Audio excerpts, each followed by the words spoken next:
me invite you to open up your Bibles to the book of Matthew, and that's where we'll begin looking here in just a moment. We are picking up in with a lesson that I preached last month and hope to do a few more in this series about the connections between Matthew and Moses and the way that Matthew draws on the figures and language of Genesis, Exodus, Leviticus, Numbers, and Deuteronomy. I think there's a real case to be made that he structures the book even in an orderly way. Now there's a lot of overlap. There are places all through the book of Matthew where you could find references to Exodus, for instance, as we'll look at this evening, or Genesis, or any of the books. But I think there is a fairly clear progression from one book to the other. Like we looked at chapters 1 and 2, the genealogies, and then the story of Joseph, the father of Jesus, and how that lines up so well with some of the things in the book of Genesis. And so we're going to pick up on that this evening. Now, one thing to note about that, we're not going to be able to spend time on this in these lessons, but there is a little bit of a mirror image in the book of Matthew, so that you have, what they would call a chiastic structure, where you have a balance of things at the end that go with things at the beginning, and then you step in a layer and step in a layer till you kind of have a climax in the middle of the book of Matthew. So, for instance, we looked at the book of Genesis in chapter 1. Well, one of the very last things Jesus says is, all authority has been given to me in heaven and earth, and it reflects the language of Genesis chapter 1, that sort of dominion language that God gives to Adam, whereas Jesus takes that and then elevates it even a step further. In heaven and earth, I have all dominion. And so you're going to see some of that reflection. We're not going to be able to focus as much time on the second aspect of that, but we'll allude to it here and there as we go along. We'll focus more of our attention kind of as he introduces the book, going through these first several chapters. And so where we're picking up this evening really is in chapter 3. And what we're going to begin is to lay the groundwork that there is a new Exodus, if you will. And I think there's some pretty pointed language to kind of direct our minds that way. And really that begins back in chapter 2. I direct your mind to chapter 3, and we'll get there in just a moment. But beginning really back in chapter 2, and this is overlapping some of the territory we looked at last time.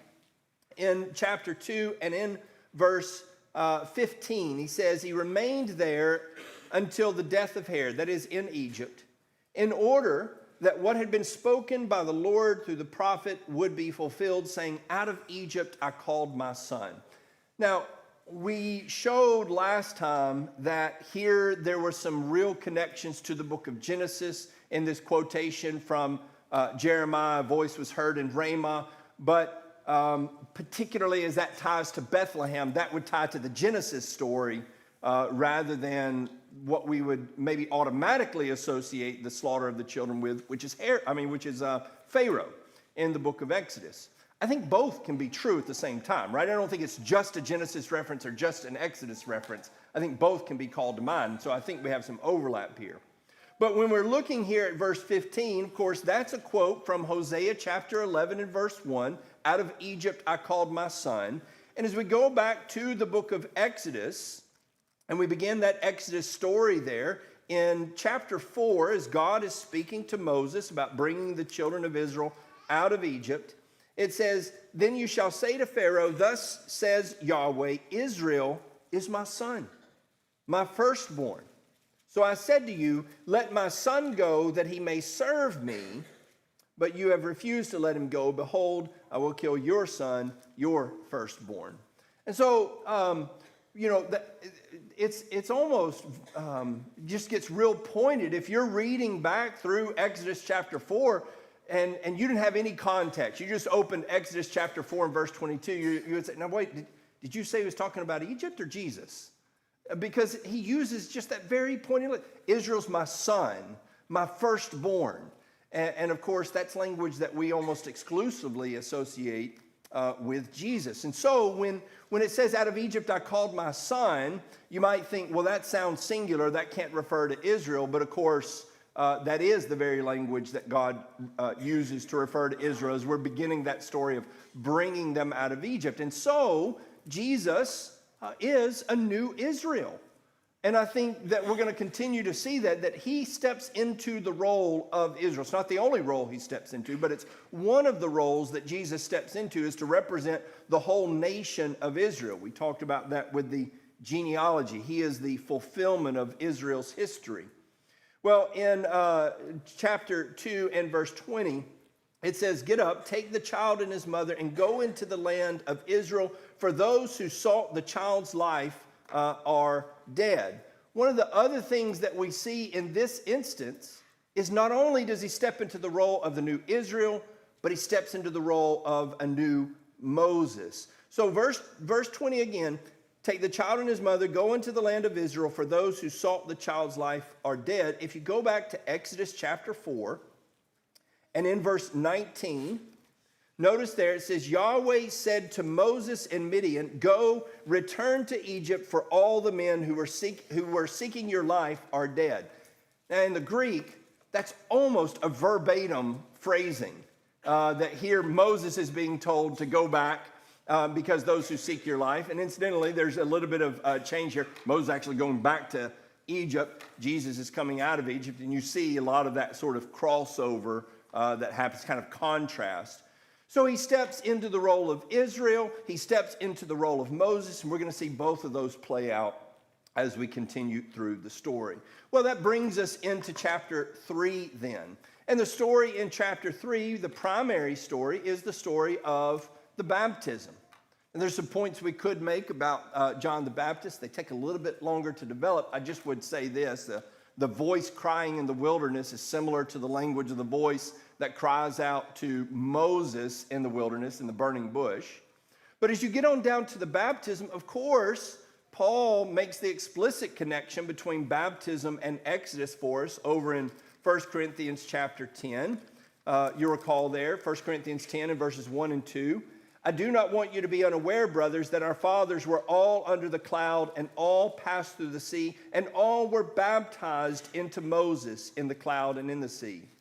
And so we have that already is meant to be in our minds, that the act of baptism is meant to be a call to the passing through the Red Sea.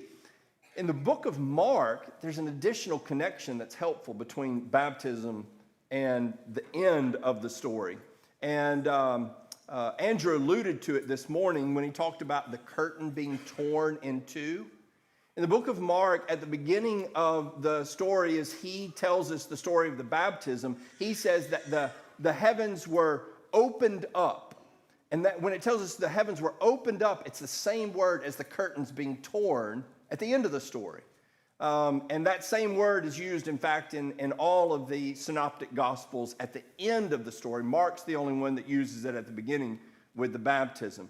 So we have connections going back to the Exodus that points forward to a connection that will also go back to the Exodus as Jesus parts that curtain and parts really death that allows us to come through and so forth. So lots of Exodus language, lots of Exodus connections here right at the beginning. And the language and the connections are meant, I believe, to set up the reader, who is primarily a Jewish reader, right? The first recipients, primarily Jewish audience. It's meant to call to mind and set them up to be thinking in terms of the Exodus, right? So they're ready for the symbolism of the Exodus, and of course, particularly going to be ready for that moving into chapter 4, which I think is where the connections really get more important and more pointed as far as who Jesus is and how he connects to that Exodus story. So in chapter 4, we have the story of the temptations of Jesus. Now, you know that in these temptations, in each case, Jesus says, "It is written," and in each case, it is written in the book of Deuteronomy, right? And so we have those connections between what is happening what Jesus is doing and the wandering in the wilderness. And so certainly there's that connection. But there's also a connection to the book of Exodus. In Matthew chapter 4 and in verse 2, it tells us in verse 1, Jesus was led up by the Spirit into the wilderness to be tempted by the devil. So we're thinking the wandering in the wilderness. And after he had fasted 40 days and 40 nights, then he became hungry. Now, the other synoptic gospels tell us that he fasted. They tell us that it was 40 days. And incidentally, they suggest, the other gospels suggest that the temptations lasted 40 days. And they don't necessarily go into the fasting as much. But in this case, it says not just 40 days, but 40 days and 40 nights. Now, that's the same language that we find in Exodus chapter 34. You recall after Exodus chapter 32 is where where Aaron helps the people create the golden calf, and then they worship that, and then God brings judgment on the people as a result. And after that, we're told in chapter 34 and down in verse 28 that Moses was there with Yahweh 40 days and 40 nights, and he did not eat bread or drink water. And he wrote on the tablets the words of the covenant, the 10 Commandments. This, of course, would be the second set of tablets. And so here's Moses fasting for 40 days and 40 nights in the book of Exodus before we get to the wandering in the wilderness. But I want to suggest another thing that would connect these temptations to the book of Exodus, maybe more importantly than to the book of Deuteronomy. Yes, the quotes are from the book of Deuteronomy, but what are the quotes about? Right? So he is drawing from what Moses commented in Deuteronomy, but Moses is commenting about things that happened during the time of the book of Exodus. Not the 40 years of wandering, but rather the wilderness time between the crossing of the Red Sea and coming down, and maybe even during the time at Mount Sinai. And so let's look at those. Let's just walk through those temptations as they're laid out here for us. In Matthew chapter 4, it tells us in verse 3 that the tempter came and said to him, "If you are the Son of God, command that these stones become bread." But he answered and said, "It is written, man shall not live by bread alone, but on every word that proceeds out of the mouth of God." Now, of course, that takes us back, as we already suggested, to the book of Deuteronomy. But what is Moses talking about when he says that this is the lesson you shall learn, man shall not live by bread alone? Well, of course, he is taking them back to the book of Exodus, chapter 16, when they came out of the land of Israel. And we find that God feeds them with manna, but that's not all there is to the story. In chapter 16 and beginning of verse 1, it says, they set out from Elim, and all the congregation of the sons of Israel came to the wilderness of Sin, which is between Elim and Sinai, on the 15th day of the second month after the departure from the land of Egypt. And the whole congregation of the sons of Israel grumbled against Moses and Aaron in the wilderness. And the sons of Israel said to them, "Would that we had died by the hand of Yahweh in the land of Egypt, when we sat by the pots of meat, and when we ate bread to the full.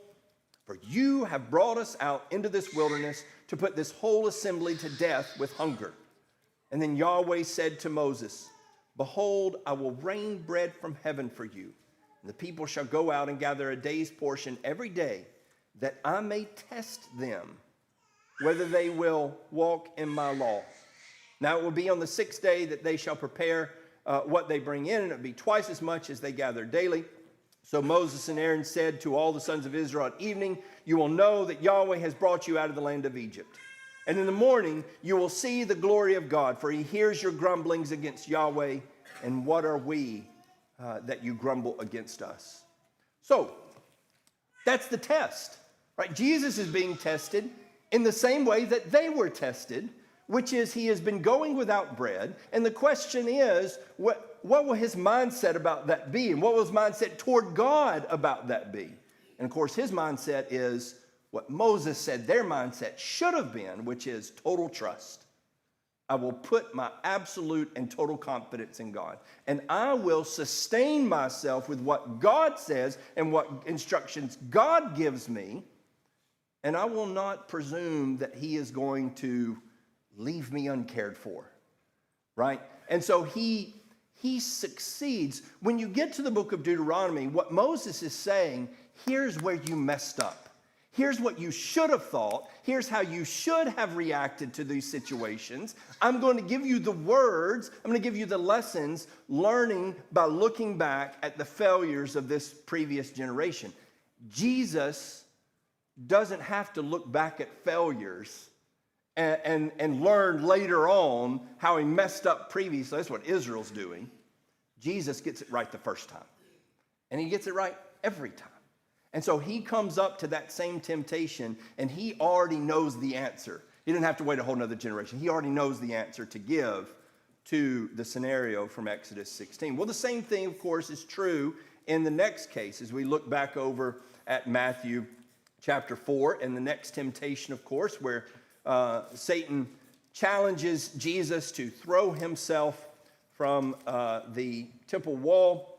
It says he took him into the holy city and had him stand on the pinnacle of the temple. And he said to him, if you are the Son of God, throw yourself down, for it is written, he will command his angels concerning you, and on their hands they will bear you up, lest you strike your foot against a stone. Jesus said to him, again it is written, you shall not put the Lord your God to the test. And so, again, we go back to the book of Deuteronomy and we see this very language. But again, Moses says, this is what you should have done instead of testing the Lord at Meribah. And so we go back to Exodus chapter 17. In Exodus chapter 17, beginning in verse 1, it says, all the congregation of the sons of Israel journeyed by stages from the wilderness of Sin, according to the command of Yahweh. And they camped at Rephidim, and there was no water for the people to drink. Therefore the people contended with Moses and said, give us water that we may drink. And Moses said to them, why do you contend with me? Why do you test Yahweh?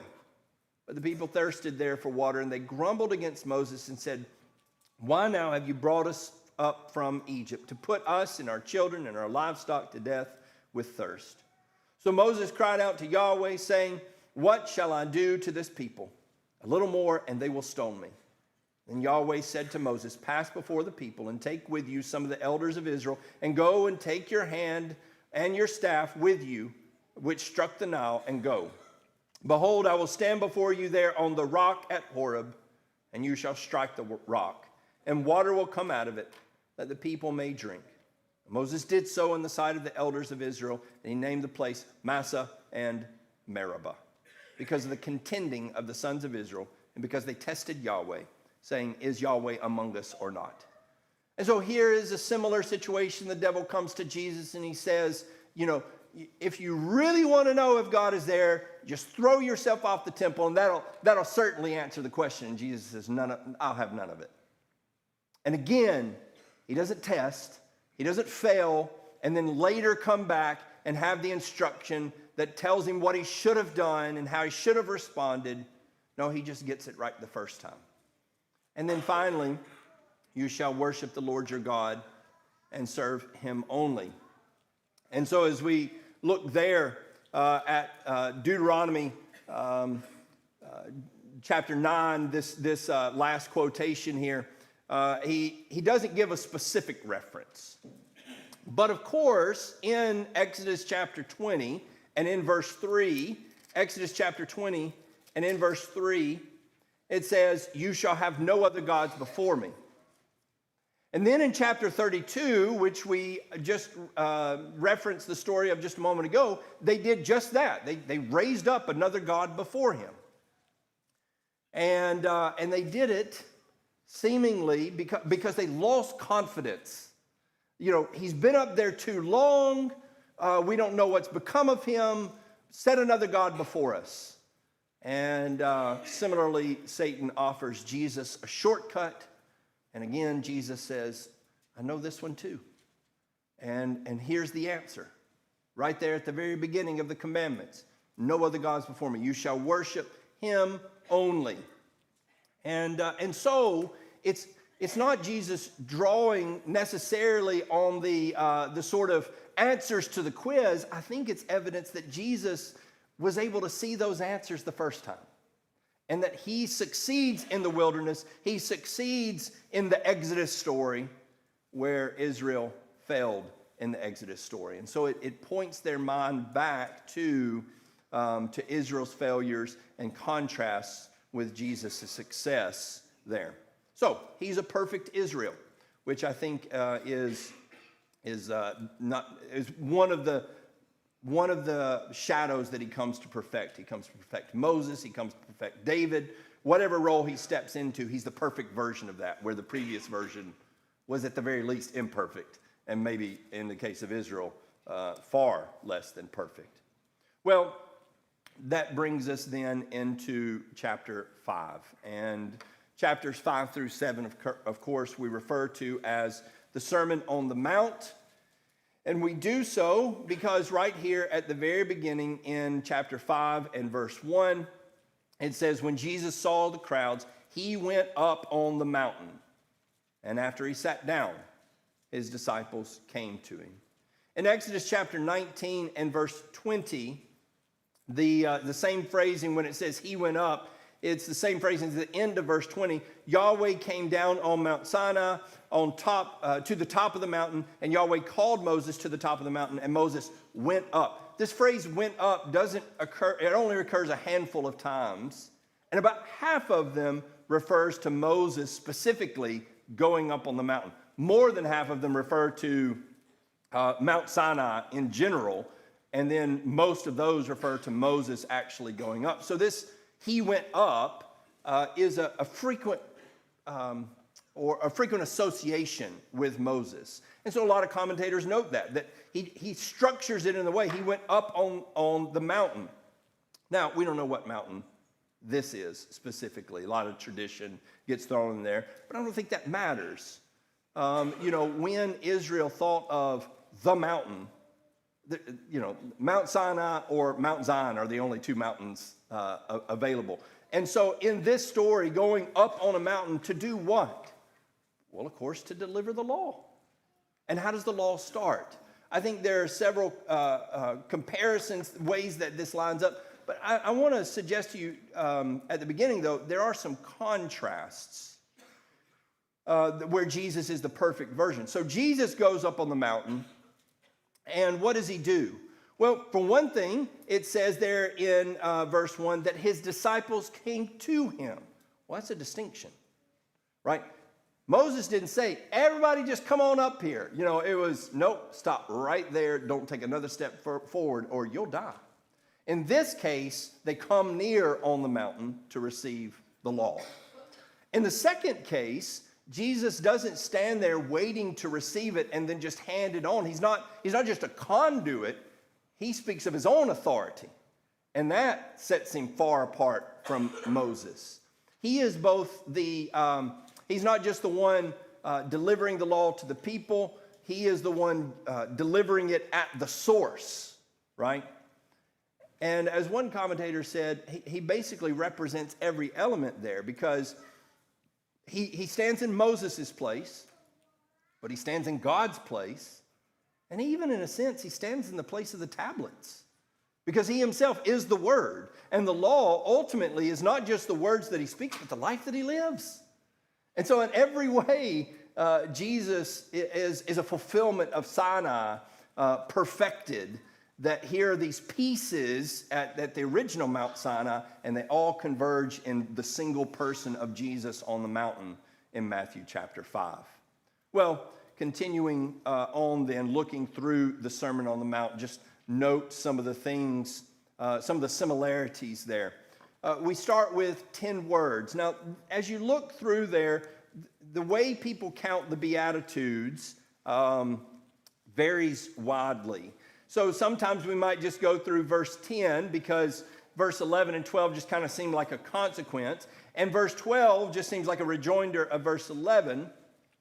But I think there's good reason to suggest that there are 10 distinct statements. And one of the reasons is because I think you can line them up with the woes that Jesus pronounces in chapter 23 to the Pharisees. As he goes through, there's a lot of linguistic compare and contrast. Here he's saying this is who's blessed, and And over in chapter 23, this is who's cursed. And it's almost line for line, ending, of course, in the persecution talk at the end of chapter 23, just as it does here. And so I think you can separate it out into those 10 words. And even if you can't, I think that you do have that sort of opening statement that is similar to the Ten Commandments. Everything is going to flow out of these beginning admonitions of this is who's blessed, and then we're sort of building out the rest of the sermon from that idea. We get down into verse 21, and he starts commenting on the laws that come from Exodus, most of them from the Ten Commandments, but some of the others come from other places in Exodus. And I think there are several connections to note with the surrounding, the context that we get from the rest of the book of Exodus as we read through those laws. Just for instance, the first case here, you shall not murder, but whoever murders shall be guilty before the court. But I say to you that everyone who is angry with his brother shall be guilty before the court. Whoever says to his brother, Raca, shall be guilty before the Sanhedrin. And whoever says, you fool, shall be guilty enough to go into fiery hell. Therefore, if you are presenting your offering at the altar, and there remember that your brother has something against you, leave your offering there before the altar and go. First be reconciled to your brother, and then come and present your offering. Make friends quickly with your opponent at law while you are with him on the way, so that your opponent may not hand you over to the judge to the officer, and you be thrown into prison. Well, if you go back to the book of Exodus, obviously we know in Exodus chapter 20 in the Ten Commandments where it says, you shall not murder. But if you look over at Exodus chapter 21, in Exodus chapter 21 and verse 12, there it says, he who strikes a man so that he dies shall surely be put to death. So there's our commandment with regards to murder. But if he did not lie in wait for him, but God let him fall into his hand, then I will appoint to you a place to which he may flee. If, however, a man acts presumptuously toward his neighbor so as to kill him by deceit, you shall take him even from my altar, that he may die. So here's the idea, and you see this play out, remember, in the story of Solomon. Somebody goes and he grabs the altar, and it's like he thinks that's going to give him protection from the judgment that's coming. What does Jesus do? When he starts talking about murder and what the real problem is, what does he say? Don't think the altar relieves you from responsibility to go reconcile with your brother. Here saying, don't think the altar is going to allow you to escape from the consequences of murder. And Jesus says, don't think the altar is going to allow you to flee from the consequences of hatred. Go, be reconciled, and then come to the altar. So I think he's really drawing on that language there as he's giving that further instruction, as he moves away from it's not just murder that people would grab hold of the altar in order to escape. They would do it to cover up hatred as well. And I think you see that sort of thing all through those instructions, those commentaries there on the various laws that he's walking through. And then I think you continue to see that as you go over into chapter 6 and moving forward, where it's not just as clear of you've heard this and we hear a very clear law and then we see some commentary. I think that commentary continues on into chapters 6 and 7. In chapter 6 and verse 24, for instance, this is a very well-known passage. No one can serve two masters, for either he will hate the one and love the other, or he will be devoted to the one and despise the other. You cannot serve God and wealth. Well, this language of masters and serving masters, as you look up that language in the book of Exodus, you again come to Exodus chapter 22, or 21 rather. In Exodus chapter 21, it says, if the slave plainly says, I love my master, my wife, and my children, I will not go out as a free man. Then the master shall bring him to God, And he shall bring him to the door of the doorpost, and his master shall pierce his ear with an awl, and he shall serve him permanently. So the law presents this picture of there's a day when you may be set free, and you've got to make a choice about who you really want to serve. And you can't leave and stay at the same time, right? And so there's a scenario where you say, no, I love my master, I truly love him. Then are you serious about that? Then come and let me make this mark, and you will be here forever. And I think, again, drawing on that language, you cannot go back and forth between the two, just as you could not in Exodus. But now, of course, the master's so much more important. But again, what I think that says is Moses was teaching them things that they should have thought past just the first layer, which is, I kind of like my master. I think I'd like to stay with him. No, think deeper, right? Think of the consequences of what that kind of instruction. I think that's what Jesus is doing, is carrying out the consequences of that. We see that, for instance, in Paul's case where he's talking about support, and he says, that you ought to feed the ox that's working for you, and he carries that out to its line of thinking. And if you ought to feed your oxen, then you certainly ought to feed laborers, including preachers. And so I think Jesus is doing much the same thing. He's teasing out some of these instructions that were given back in the book of Exodus and shows the full impact of those things. I even think that you can see some of the connection as he talks about the false prophets there in Matthew chapter 7, those who would come and say that they are of God. And you see back in Exodus chapter 32 that they pointed to the calves as the ones that brought them, and they even gave it the name Yahweh. And so there's some overlap there in some language. And there's also language of the temple or the tabernacle all throughout this. In the conclusion, talking about building your house. And that's the way the book of Exodus ends, is the building of the house of God, the tabernacle. And so I think there's some structural things moving from chapters 5, 6, and 7 that would call to mind the story of Exodus. And the point is, where does Jesus sit in all of that? Well, he sits not just in the place of Moses. Imagine coming to a Jew and saying, Jesus is as great as Moses. I think most Jews would already be offended, right? That would have been enough to be like, who do you think you're like Moses? No. Yeah, I mean, yes, but so much better. And then better than Jesus? Oh, yes. Who does he think he is? Well, he's the one who doesn't just deliver the law. He's the one who speaks as if it's his own law, that he's the giver of it. He is the source of it. Well, that would make him like God. Now you're catching on.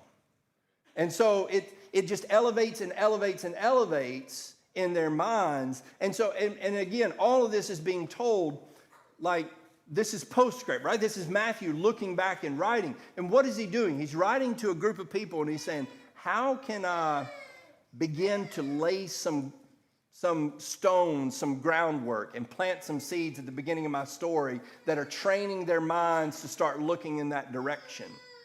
And he's calling all of this imagery as sort of background, coming into the foreground, going back into the background, leading them all along to get the full picture so that when they get to the end, and he's rehearsing all of these things as it kind of folds over on itself, it would wash over them, hopefully. Now, here's what I want to suggest. Additionally, I don't think Matthew's just trying to make the Jews mad, right? I don't think he's just writing this and going, "Well, this is really going to get them."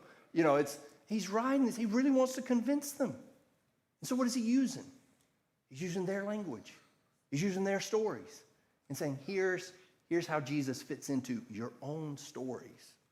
Now, we don't have that sort of scenario as often today. We're not often speaking to a Jew. I did. Incidentally, I was preparing the first of these lessons, and I was in a hotel, and a woman came up and asked me what I was doing, and I told her, and she was like, oh, and she was a Messianic Jew. So actually, I did get to talk to her about some of these things, but that's just not as frequent in our day. But even Paul did the same thing in Acts chapter 17. He came into people who had different stories entirely, and he says, here's how Jesus is the perfect version of your imperfect stories. Now, this is much better than that because these are God's stories.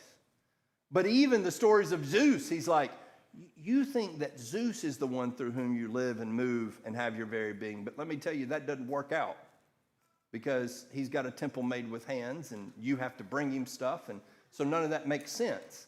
God actually fits the bill, right? He's the one who actually is the very image that you're grasping at. And so whether it's coming into this story or whether it's coming into the stories that people believe around us, what we can show is no matter what it is that they believe, God is the better version of it. He is the perfect version of it. But I'll say this finally about Matthew and Moses. It's a very popular thing these days for people to say we need to go back and study ancient cultures in order to understand the Bible.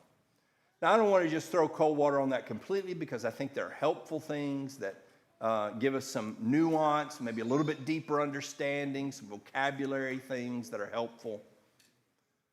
But I don't think it's necessary. I do think this. You do need to read the whole Bible to understand fully what the rest of the Bible's saying. And when we are reading through the New Testament, a thorough familiarity with the Old Testament helps us see better what the New Testament writers are doing, the references that they're making. And it helps us exalt Jesus all the more. These Old Testament references, it's not to take attention away from Jesus, it's to lift him up even higher. Because look at where he fits and look at how well he fits into these glorious stories of the Old Testament that turn out to be mere shadows. And so it ought to help us appreciate him all the more. Well, we're not looking for another legislator. We're looking for the one who is himself the very legislation. The one who is himself the very perfect law keeper. Moses did not rise to that, did he? In the end of Moses' story, he fails. He fails to completely live up to the law. Jesus never does. And so you have the perfect law giver, the perfect law liver, and that's the one who is calling you to himself, to come near, as we've talked about in our studying through Mark. The veil has been torn. The sea has been parted, and that sea now being death even has been parted. Why would you stand on the other side and not come near? Whatever story you're telling yourself, I guarantee you, Jesus is a better one, and he is the perfect one. And so if there's anyone here this evening who needs to render obedience to him, if there's any way that we could assist you, won't you come forward while we stand and while we sing?